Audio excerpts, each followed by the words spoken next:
La intolerancia es quizá el rasgo más relevante de la cultura colombiana. Sus orígenes remontan al triunfo de la Regeneración en 1886 como modelo cultural de la sociedad. En efecto, se trataba de un modelo teocrático de organización social y política que confirió a la Iglesia un enorme poder en la regulación de la vida social y de mantenimiento del orden. La Iglesia colombiana se caracterizó por una actitud condenatoria hacia muchos de los valores de la modernidad: el liberalismo, la libertad de conciencia, la separación de la Iglesia-Estado, etc.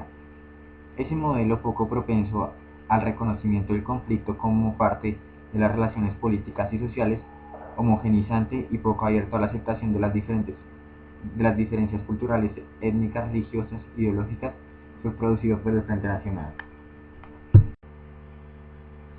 Se puede decir que la intolerancia política dio sus primeros pasos muy poco después de separada de la corona española en 1819. Un simple pero elocuente ejemplo. Dice la historia oficial que Francisco de Paula Santander ha sido el hombre de las leyes en Colombia. Lo que no cuenta es que podría tener el título de ser el primer gran ejemplo de la traición e intransigencia política de la élite colombiana. Santander vio en el asesinato de Bolívar la sola posibilidad de desmembrar a la Gran Colombia, conformada por Venezuela, Ecuador y Colombia. Su codicia de poder y de la naciente oligarquía criolla que lo apoyaba lo llevó a planificar varios atentados contra el Libertador. El principal sucedió el 25 de septiembre de 1828 en Bogotá. Los enviados por Santander asaltaron el Palacio Presidencial, asesinando a parte de la guardia y sometiendo al resto. Era la medianoche.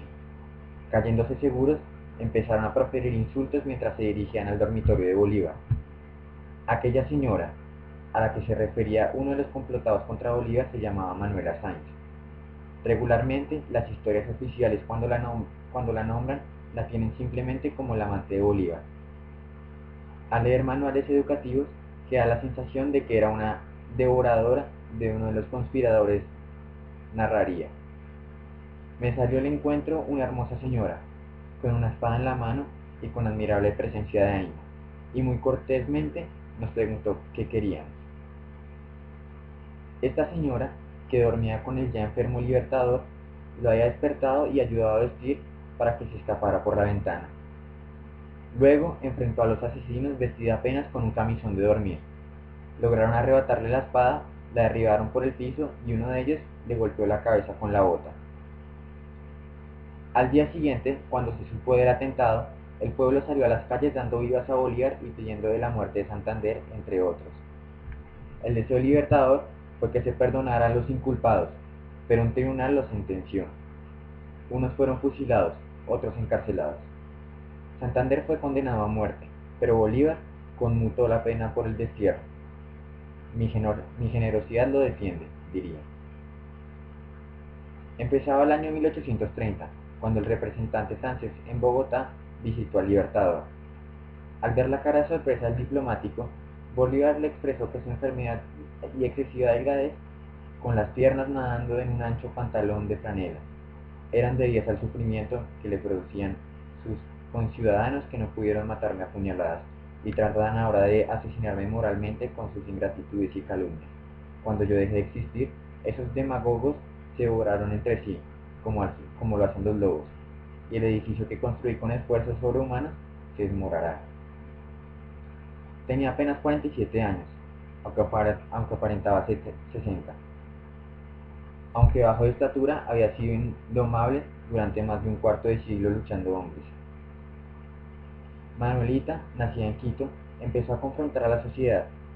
A los 12 años de edad, cuando salió a las calles con las gentes del pueblo que pedían la emancipación de España en 1819, durante 1821 participa del proceso insurreccional peruano, por lo cual se le entrega la distinción más alta como patriota, caballera de la Orden del Sol.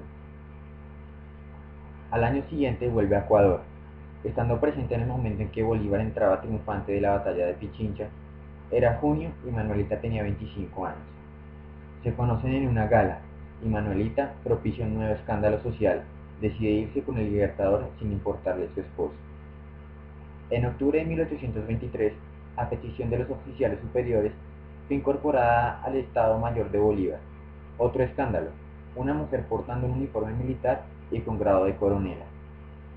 Caso único en las gestas liberarias.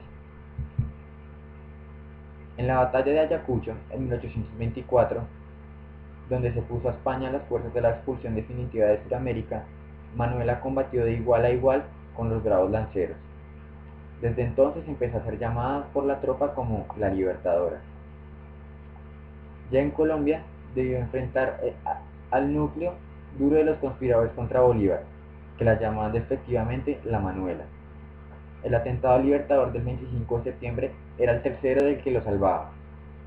La rabia contra ella se demostraba en las calumnias que se creaban, en particular atacando su dignidad de mujer. Cuando Bolívar renuncia a la presidencia y, enfermo, parte hacia la muerte, las agresiones hacia Manuelita tomaron fuerza. En muchos lugares de Bogotá aparecieron carteles insultándola.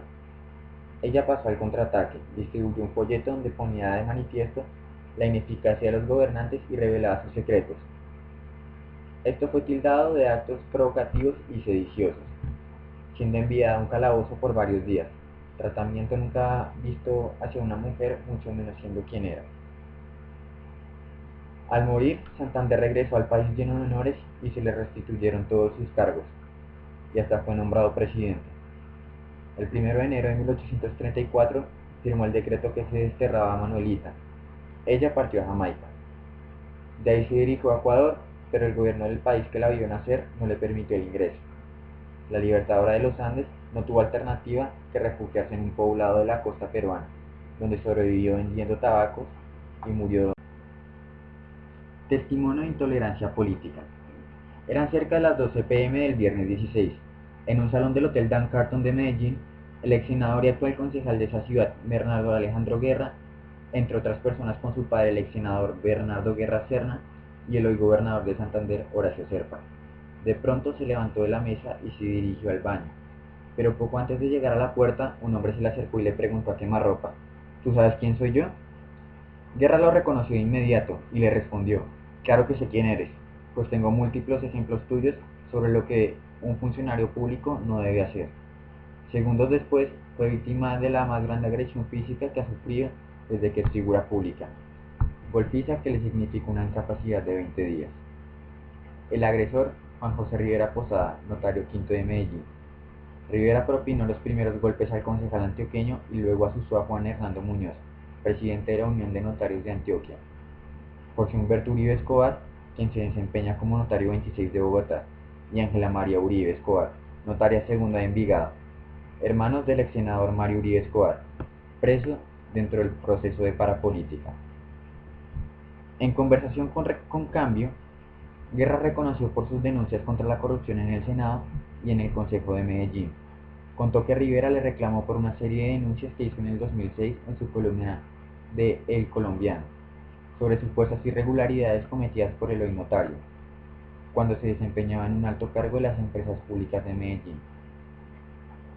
Cuando regresaba a la mesa en la que departía con mi padre y unos amigos, me acerqué a la que ocupaba Rivera y sus acompañantes para exigirle respeto por la manera en que me había tratado minutos antes, y entonces procedió a agredirme sin que yo en ningún momento respondiera a sus insultos.